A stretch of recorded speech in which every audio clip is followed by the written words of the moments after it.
بسم اللہ الرحمن الرحیم اللہم صلی علی سیدنا و نبینا و مولانا محمد مبارک وسلم وصلی علیہ۔ احباب محبت، ایک بہت دل خراش اور دلسوز واقعہ جب مسلمانان اسلام جو ہیں، فرزندان توحید جو ہیں، وہ عید الاضحیٰ جیسی عظیم خوشی کو منا رہے تھے اور عظیم قربانی کی یاد میں قربانی کر رہے تھے، سویڈن جیسا بے لگام ملک ایک مرتبہ پھر اس نے قرآن عظیم الشان کی گستاخی کی۔ اور یہ کوئی پہلا موقع نہیں ہے، جتنے بھی غیر مسلم ہیں وہ ہر مسلمانوں کا تہوار آپ تاریخ کو اٹھا کے دیکھ، جب بھی مسلمانوں کی کوئی خوشی کا تہوار ہوتا ہے وہ اس طرح کی کوئی کبھی حرکت کرتے ہیں کہ مسلمانوں کی خوشی جو ہے وہ ان کے غم میں اور غصے میں تبدیل ہوتی۔ کبھی مسجد اقصیٰ کی بے حرمتی کی جاتی، کبھی مسلمانوں کو بمباری کے ذریعے ان کو شہید کیا جاتا ہے، قتل عام کیا جاتا ہے، کبھی ڈنمارک میں معاذ اللہ گستاخی ہوتی ہے، کبھی قرآن کی گستاخی، کبھی صاحب قرآن کی گستاخی۔ ایک سوال ہے ان لوگوں سے جو یہ کہتے ہیں کہ غیر مسلم جو ہیں ان کے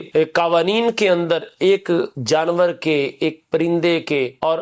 حتیٰ کہ کتوں تک کے حقوق موجود ہیں، کیا ان کے اندر اسلام کے حقوق موجود ہیں؟ یہ لمحہ فکریہ ان لوگوں کے لیے جو آج بھی، کیونکہ پڑھ لکھ جاتے اور آج بھی ان لوگوں کے بارے میں نرم گوشہ رکھتے ہیں، جبکہ قرآن عظیم الشان یہ کہتا ہے کہ کبھی بھی غیر مسلم تمہارا خیر خواہ اور دوست نہیں ہو سکتا۔ آج بڑے بڑے لوگ یہ بات کریں گے جی وہ وہاں ایسا ہے، وہاں جو ہے وہ پرندوں کے حقوق ہیں۔ میرا سوال ہے ان کے سامنے کہ کیا ان کے ملکوں کے اندر یا ان کے ادیان کے اندر جس بھی وہ مذہب کو ماننے والے ہیں، اگر پرندوں کے حقوق ہیں، جانوروں کے حقوق ہیں، وہاں کیڑوں مکوڑوں کے حقوق ہیں، تو کیا قرآن اور صاحب قرآن کا حق نہیں؟ کیا ان کو اس بات کی تعلیم اور شعور نہیں ہے؟ کیوں ہر مرتبہ مسلمانوں کی پیٹھ میں چھرا گھونپا جاتا ہے؟ میں یہ توقع رکھتا ہوں تمام اسلامی ممالک کے سربراہان سے کہ آپ خدا را آج تو ایک ہو جائیں، قرآن اور صاحب قرآن کی عظمت کے لیے آج ایک ہو جائیں اور یکبار ہو کر ایک ہی اعلان کریں کہ ہم اپنا ہر طرح کا ان کے ساتھ سوشل بائیکاٹ کرتے ہیں، ان کی مصنوعات کو بائیکاٹ کرتے ہیں۔ پھر تو مزہ ہے کہ واقعی اللہ تعالیٰ نے اگر آپ کو حکومت سے نوازا ہے، اللہ تعالیٰ نے اگر آپ کو عزت دی ہے تو اللہ تعالیٰ کے کلام کی حفاظت کے لیے آپ لوگ میدان عمل میں آئے، وگرنہ تمہاری داستان تک نہ رہے گی داستانوں میں۔ بڑے بڑے لوگ آئے اور دنیا سے چلے گئے۔ قرآن عظیم الشان وہ لاریب کتاب ہے اور بے وقوف ہے وہ شخص،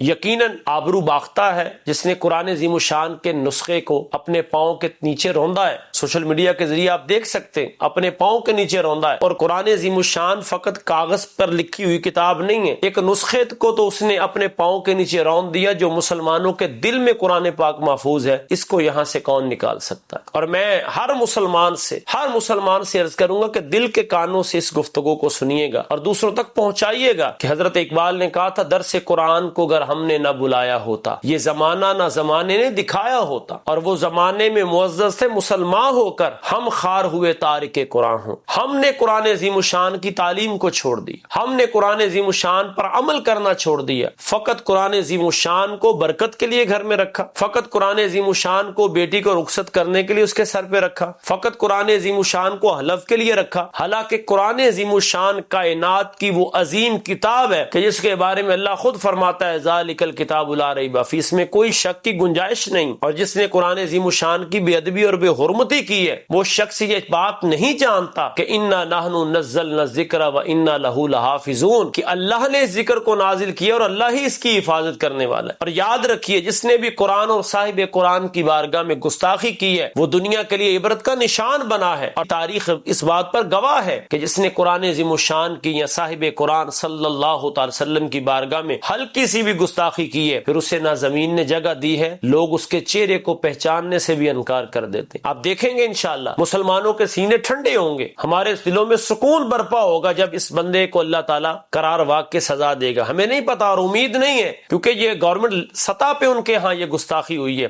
اور ہم بھی یہ توقع کرتے ہیں کہ تمام اسلامی ممالک کی گورنمنٹ جمع ہو کر کے، سربراہان جمع ہو کر کے فقط مذمت نہ کریں بلکہ کفار کی آنکھوں میں آنکھیں ڈال کے بتائیں کہ ہمارا مذہب اور ہمارا دین اور ہمارا اسلام وہ ہے کہ جس کے اندر کسی بھی نبی کی گستاخی کرنے کی اجازت نہیں۔ یہ سوال ہے ان لبرل لوگوں کے سامنے، سیکولر لوگوں کے سامنے جو کہتے ہیں یورپ میں فلاں کے حقوق ہے، فلاں کے حقوق ہے۔ میرا یہ سوال ہے کہ کیا دین اسلام کو ماننے والے نے کبھی کسی آسمانی کتاب کی گستاخی کی ہے؟ کیا دین اسلام کو ماننے والے نے کبھی کسی معاذ اللہ نبی کی گستاخی کی ہے؟ اس لیے نہیں کی کیونکہ ہمارے رسول اور ہمارے آقا و مولا صلی اللہ علیہ وسلم کی تعلیم یہ ہے کہ تمام نبیوں کا ادب، تمام نبیوں کی تعظیم تم پر ضروری ہے۔ حضرت آدم علیہ السلام سے لے کر سرور کائنات حضور خاتم النبیین والمرسلین تک جتنے بھی نبی دنیا میں تشریف لائے، ہم تمام کی عزت، تمام کی توقیر، تمام کا ادب بجا لاتے ہیں، اور یہی ہمارا اسلام بتاتا، یہی ہمیں قرآن نے سکھایا، یہی اللہ تعالیٰ کا حکم بھی ہے۔ میں یہ سمجھتا ہوں کہ جو قرآن اور صاحب قرآن یا شاعر اللہ کی یا رسول اللہ علیہ السلام کے دین کی بے حرمتی کرتے ہیں یا مذاق اڑاتے ہیں، انہیں وہ کسی بھی دین سے تعلق رکھنے والے نہیں، وہ کسی مذہب کو ماننے والے نہیں، انہیں ان کا انسانیت کے ساتھ تعلق ہی کوئی نہیں۔ کیوں کہ مذہب اور دین تو دور کی بات ہے، کوئی انسان بھی ایسی حرکت نہیں کر سکتا قرآن عظیم الشان اور صاحب قرآن کی بارگاہ میں گستاخی کرنا۔ اور میں مسلمانوں سے جنہوں نے لا الہ الا اللہ محمد رسول اللہ پڑھا ہے، وہ دنیا کے کسی بھی خطے میں رہتے ہیں، یہ عرض کروں گا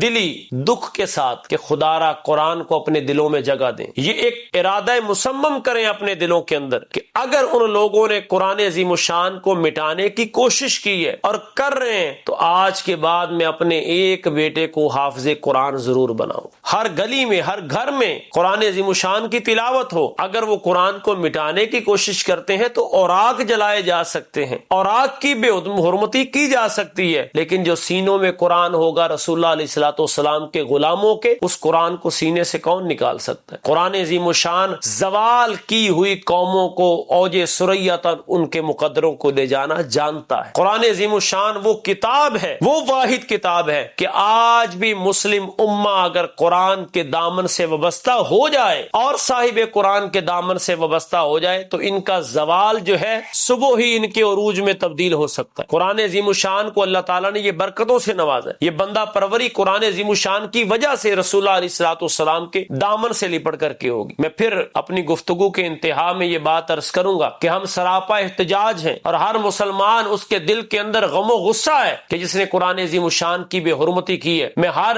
اس شخص کو، وہ دنیا دار ہے، وہ دیندار ہے، وہ سیاست میں ہے، وہ جج ہے، وہ وکیل ہے، وہ ڈاکٹر ہے، وہ سیاست دان ہے، وہ جناب والا بہت بڑا سرمایہ دار ہے، وہ ریڑھی لگانے والا ہے، وہ امام مسجد ہے، وہ خطیب ہے، وہ شیخ الحدیث ہے، وہ قاری قرآن ہے، ہر اس شخص کو جس نے لا الہ الا اللہ محمد رسول اللہ پڑھا ہے، وہ عورت ہے یا وہ مرد ہے، وہ یہ ارادہ کریں آج کے بعد کہ انشاءاللہ آج کے بعد ہم روزانہ قرآن پاک کو کھولیں گے بھی اور اس کو پڑھیں گے بھی، اور اپنا جو سب سے لائق بچہ ہوگا اس کو قرآن عظیم الشان حفظ کروائیں گے انشاءاللہ۔ قرآن عظیم الشان کے حفاظ دنیا میں اس قدر کثیر تعداد میں، اور یہ قرآن کا معجزہ ہے کہ آج تک